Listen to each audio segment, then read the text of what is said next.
Don't be afraid if you've got no mother. Sourdough isn't as scary as they say.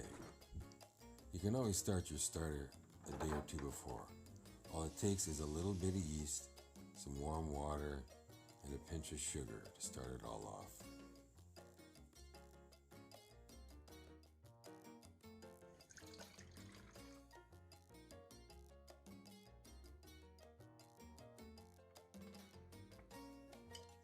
Once you've identified that your yeast is still active, all you have to do is add in equal parts flour to water.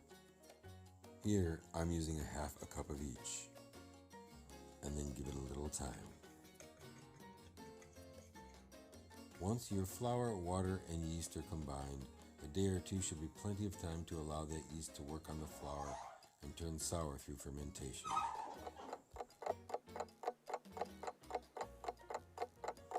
Now it's time to start assembling your preferred ingredients.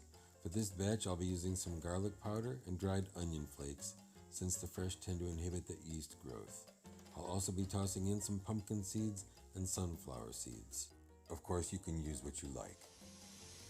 Once again, you're going to proof your yeast in warm water that's approximately 95 to 115 degrees and with just a pinch of sugar.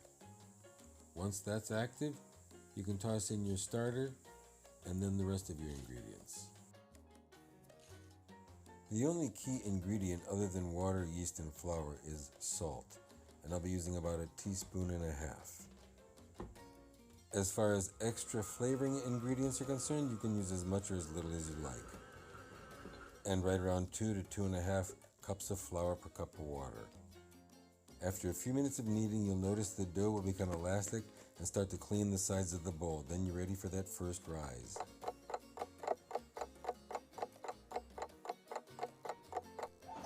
The time is approximate depending on how active your yeast is and the temperature, but once the dough has doubled in bulk, you're ready to form it into loaves.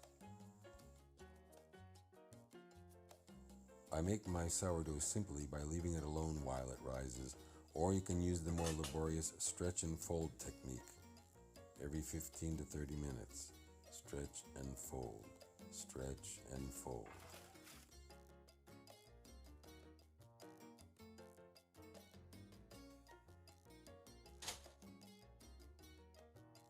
Here again, the rising time for the loaves is approximate, but once they've about doubled in bulk, you're ready to start the baking process.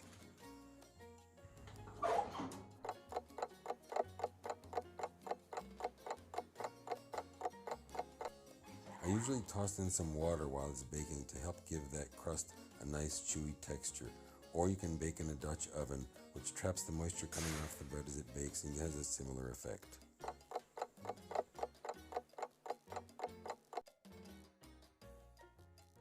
Oh, that looks done to me. Depending on the accuracy of your oven temperature, you can use time as a guide, the color of the crust, or an internal temperature of around 190 degrees.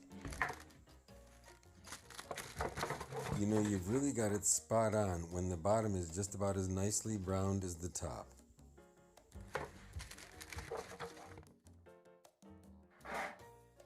I think the only thing that's just about as good as bread, freshly baked right out of the oven, is the smell of the house when it's baking. Enjoy.